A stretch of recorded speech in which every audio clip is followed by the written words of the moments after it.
O escritor e doutor em letras Breno Serafini pesquisou a fundo a obra de Milor Fernandes. Do resultado do trabalho surgiu o livro Milores Dias Virão, que é publicado pela editora Libretos. Tudo bem, Breno? Prazer te receber aqui no Estação Prazer Cultura. para mim também estar no Estação Cultura, aqui na nossa TVE.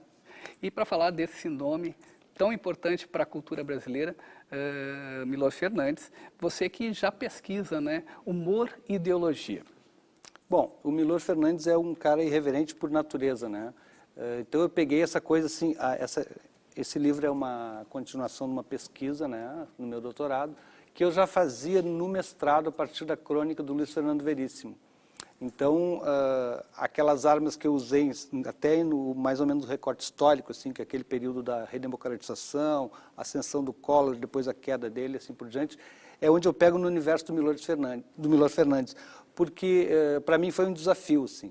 Ele é um cara múltiplo em todos os aspectos, trabalha com teatro, ilustração, texto, dramaturgia, assim por diante. Ele é um cara exatamente múltiplo, né? E eu tentei pegar a partir da obra dele uma investigação sobre a nossa época agora, desse período histórico, assim, que era das crônicas, se é que dá para chamar de crônicas, porque o texto do Milor é muita ilustração, muita fragmentação, ele é de tudo um pouco. Eu chamo até de craquelê isso, que é uma coisa quebradiça, assim, para tu juntar os cacos, para tu fazer uma certa sincronia nisso, ou uma certa lógica. Eu digo assim, se eu conseguir um pouquinho de luz, eu já estou justificando a caminhada. E eu pego a partir desses textos dele da revista Isto é Senhor, que são 520 textos de 2 páginas, de 83 a 93. Eu fiz esse recorte, o primeiro passo foi uma coleta, foi bastante... Esse período tem algum motivo específico? Sim, porque eu queria pegar justamente a redemocratização no Brasil, né? 82 foi a primeira eleição a governadores no Brasil depois da ditadura, e muito se fala no Milor na academia, por exemplo, a questão das crônicas dele, ou das fábulas, a questão da ironia, mas essa questão mais sociológica é pouco falada. E quando é falado muito ainda é sobre o período da ditadura, aquela coisa do bate, né? E eu queria ver como é que se dava essa briga aí, essa boa briga, né, no período onde as liberdades começam a se abrir e as possibilidades e as opções, elas aparecem. Porque é nesse momento que aparece, eu acho, principalmente o grande artista. A gente pode falar sobre o Chico Buarque, terminou a ditadura, o que o cara vai dizer agora? Mas quando o cara é um baita artista, ele consegue, a temática que for, ele consegue dizer...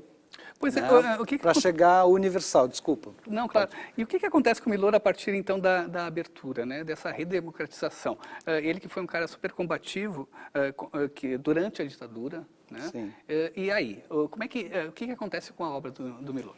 Bom, o Milor vai ser sempre combativo, sempre. Ele era um cara irreverente, né? A questão dele é sempre tentar mostrar o outro lado da coisa e questionar sempre a autoridade. Ele se dizia um humanista, ele acreditava no homem, apesar de achar que nós somos inviáveis, né? Por natureza nós somos extremamente contraditórios, né? E ele dizia assim também que ele era um anarquista, não um anarquista joga bomba, né? Mas ele questionava as estruturas todas. Então assim, movimento feminista, esquerda, direita, autoridade, ele questiona tudo. Então por isso ele é muito amado e odiado ao mesmo tempo. É uma figura que às vezes tu tem dificuldade de definir, né, qual é o espectro ideológico dele, mas ele era um cara de esquerda nesse sentido assim, né, humanista.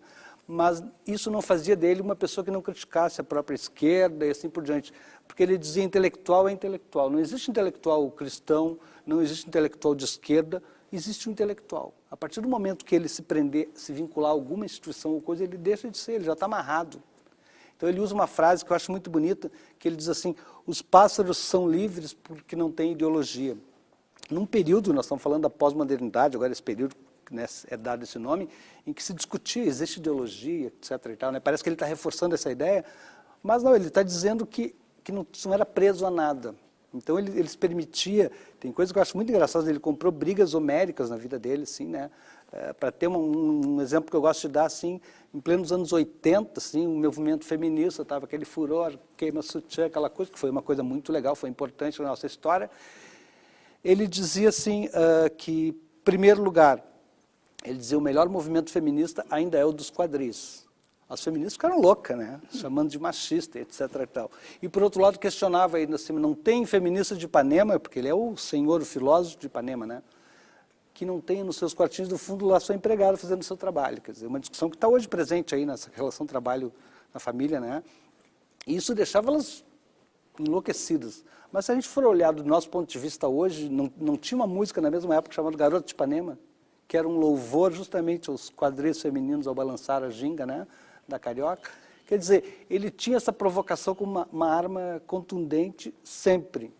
Né? E eu acho que ele consegue ser muito coerente a vida dele, as brigas que ele comprou, inclusive com os órgãos com que ele trabalhou, que ele sempre foi tendo Ele era um crítico da imprensa também?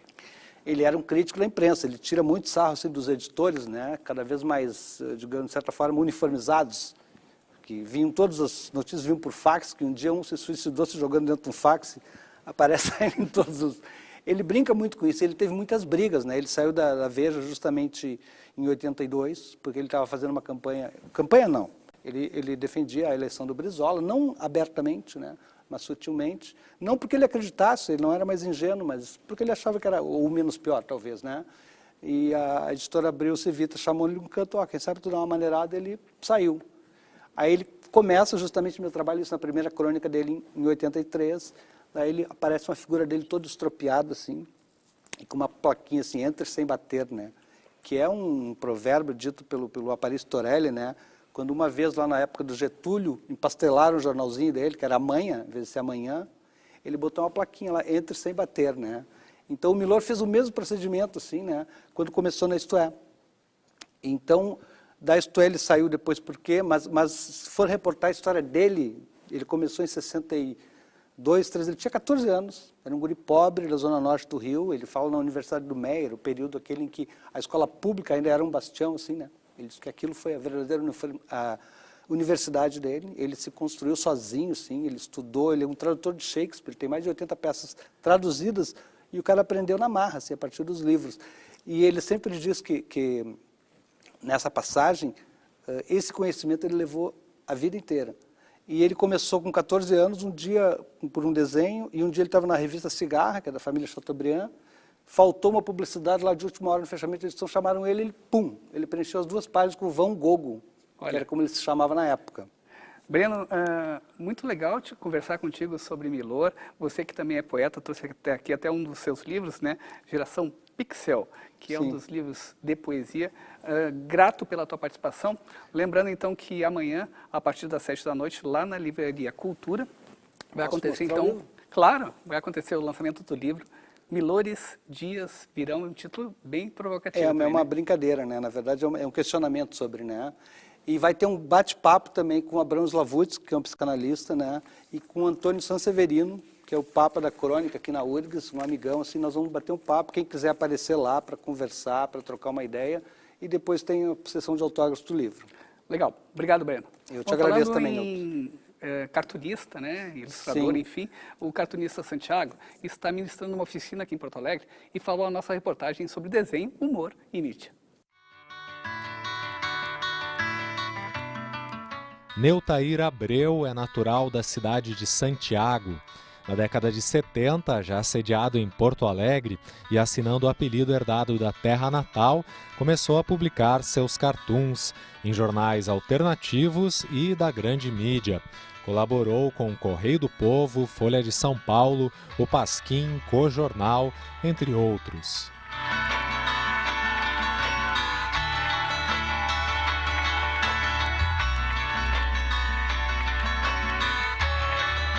Hoje, suas charges ainda podem ser lidas em periódicos impressos, no jornal Extra Classe e na revista Le Monde Diplomatique Brasil. Nessa nova mídia que tem, que é a internet, né, ela propicia uma coisa que a gente não tinha antigamente, que é o retorno imediato do leitor, né? O leitor comenta na hora. Eu acho uma coisa muito democrática também, porque se ele não gostar do desenho, achar que o desenho está equivocado, ele diz na hora ali. Eu acho muito salutar que ele diga isso. Não, o desenhista pisou na bola, eu estou dizendo que ele pisou na bola, né? Então essa nova comunicação que se apresenta hoje, que tem 2 mãos, é que é importantíssima, né? Porque a velha mídia arrogante, prepotente, autoritária, ela não te permitia tu retornar. Basta ver que os jornais e revistas só publicam as cartas que os elogiam, né? Nunca publicam as cartas que criticam o meio de comunicação. Tu vê claramente que há uma filtragem.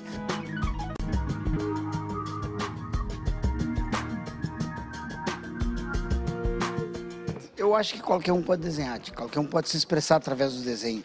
Mesmo que o camarada só saiba fazer aquele bonequinho de palito, com a ajuda de um balão, de uma fala, de um texto, ele consegue se expressar. Eu acho que a ideia da oficina é estimular as pessoas a se expressarem através do desenho. E do desenho de humor, né?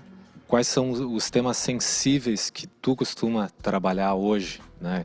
Possivelmente diferentes de anos atrás? Eu sempre procurei fazer o seguinte, a minha ideia o que a gente não pode é chover no molhado. Então tem que ver aqueles lugares que não choveu, ali a gente vai. Né? Ali, não choveu ali, então ali a gente tem que chover. Procurar esses buracos que ficam na comunicação, essas lacunas que ficam de temas que não são tocados, ou por incompetência, ou por interesse da grande, geralmente por interesse da grande mídia. Então é ali que a gente tem que entrar naqueles setores que não estão atendidos em forma de comentário, em forma de crítica, em forma de análise, e entrar com o desenho. Então até tenho certa pretensão, às vezes, de achar que eu posso complementar o que a grande mídia não faz. É uma pretensão meio grande da minha parte, mas eu insisto nisso.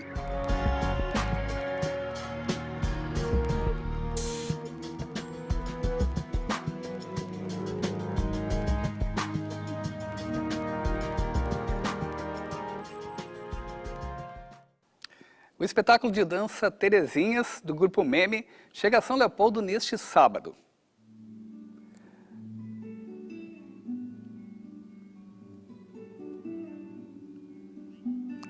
No palco, o diretor Paulo Guimarães traz uma reflexão sobre a mulher e suas escolhas. Premiada no 11º Festival de Música de Porto Alegre, a trilha sonora é executada em parte ao vivo pelo músico Tiago Rinaldi. O grupo de dança sobe ao palco do Teatro Municipal de São Leopoldo às 8 horas da noite e os ingressos custam R$20.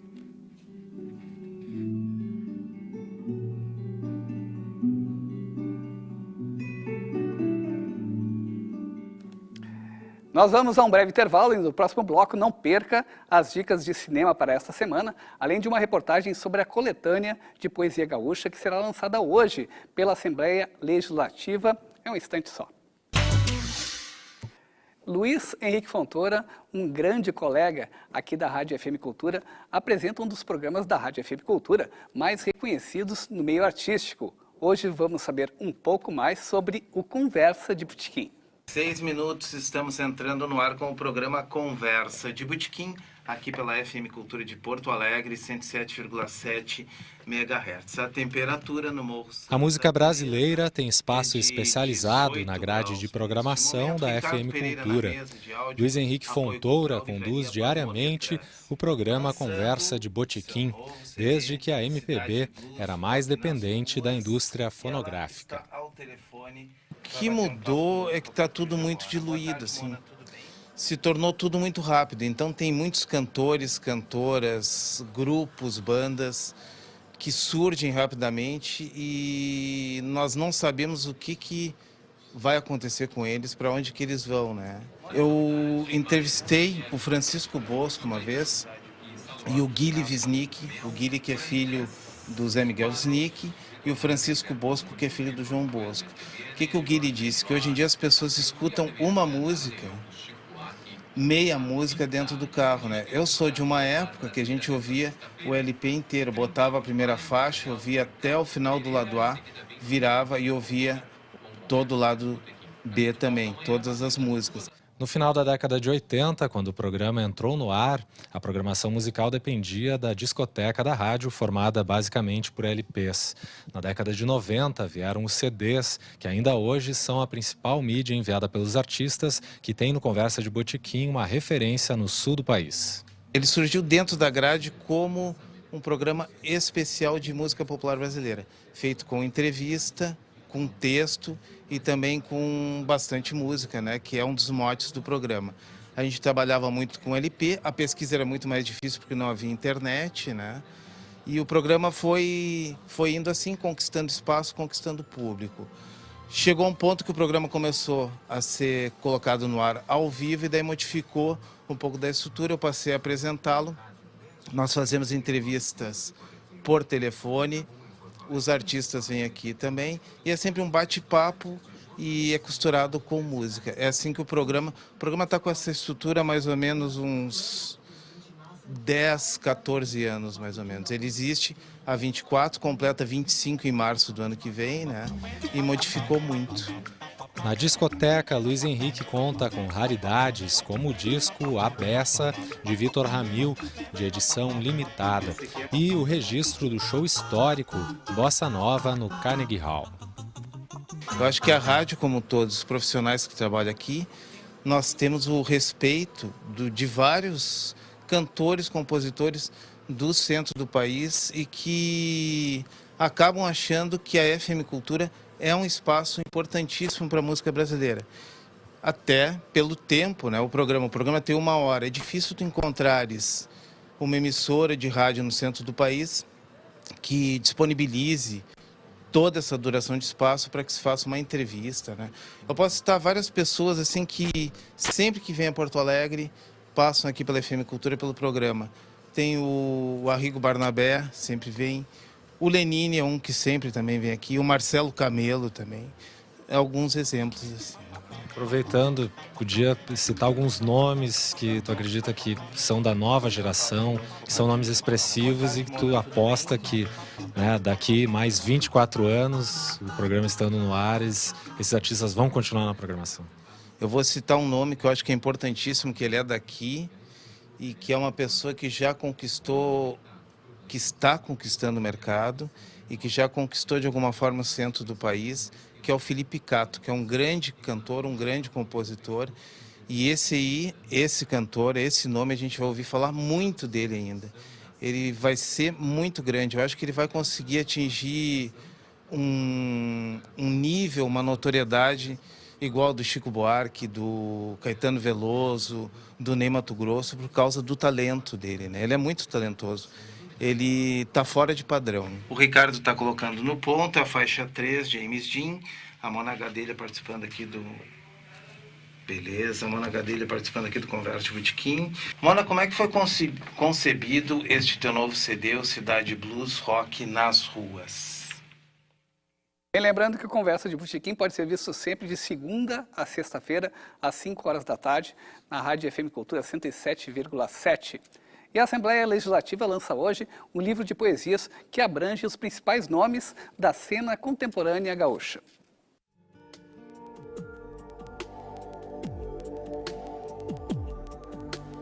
A diversidade da produção atual do Estado está presente na coletânea lançada pela Assembleia Legislativa. O livro sucede um volume publicado em 2005 que privilegiava a temática gauchesca. Em 2001, nós lançamos a Antologia do Sul, com 91 poetas de linhagem contemporânea, urbana, com temas universais. Aí veio uma espécie de uma reclamaçãozinha dos poetas gauchescos e organizamos em 2005, então, uma outra coletânea de poesia gaúcha, que diríamos assim a chamada poesia campeira do Rio Grande do Sul, que fala dos homens do campo, das coisas do campo, desse Rio Grande rural.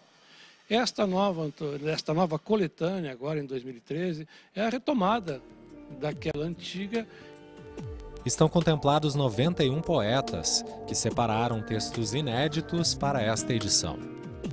Nós fizemos um mapeamento amplo, representativo, de quem está escrevendo poesia hoje no Rio Grande do Sul, mantendo uma regularidade de edições, de publicações, que está presente na cena literária do Estado, como poeta, como ativista cultural, em eventos, em saraus, enfim. A poesia do Rio Grande do Sul está nesta coletânea, toda ela representada. Entre os selecionados está J.C. Cardoso Goulart, que já havia participado da coletânea anterior. Quando a gente é convidado, e eu já fui convidado pela segunda vez para participar deste compêndio de poetas da Assembleia Legislativa, né? A gente se sente, vamos dizer assim, em primeiro lugar, destacado, né? Quer dizer, saber que foi... Que o trabalho da gente está sendo reconhecido, e reconhecido por um órgão público significa mais ainda, né? Então é um motivo de orgulho para mim, e não sei se estou na altura do trabalho desse número imenso de pessoas que estão ali com trabalhos consagrados, né? Consagrados mesmo, né? Não só por quem nos convidou, mas consagrado pelo público. São gente que na Feira do Livro estão ali colocando seus livros e tem os nomes também nas crônicas culturais dos periódicos locais e até nacionais. Tem pessoas que a gente vê todos os dias, abundantes, cintilantes, e é bom, muito bom. Tem outras, abundantes, cintilantes, iluminadas, que certamente fomos condenados a ver pouca vez na vida. Alguns parcos decursos de deslumbramento e só. O lançamento será hoje a partir das 6h30 da tarde no Teatro Dante Baroni, com recital de Dunia e Arthur Elias.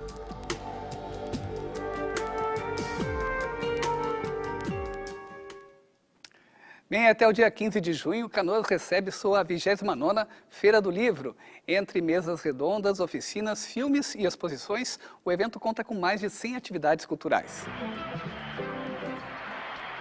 Otto, desenhos animados e Luiz Fernando Veríssimo apresentam... E amanhã, às 9 horas da manhã, tem sessão Cine Literário.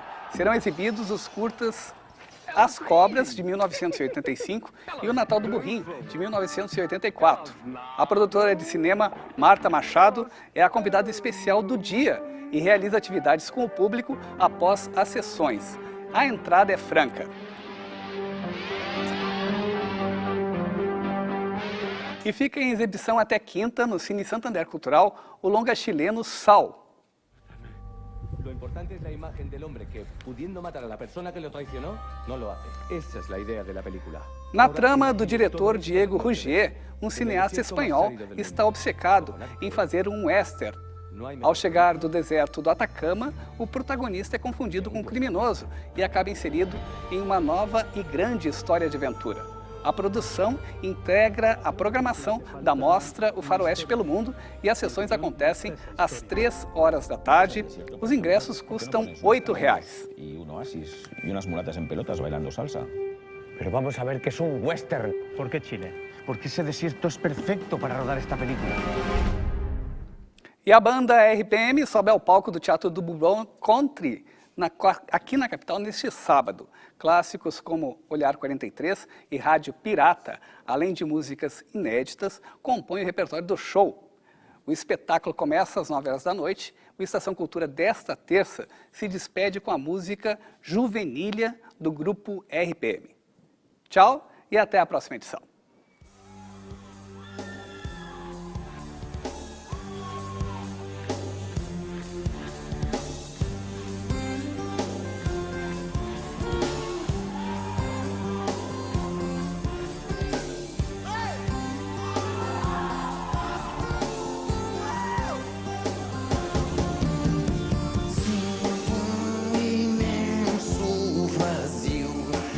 Brasil que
as lágrimas também. Mas depois do estrondo eu estou bem.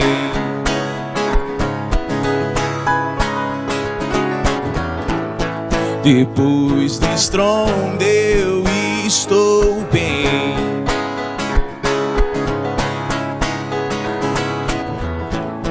Depois do estrondo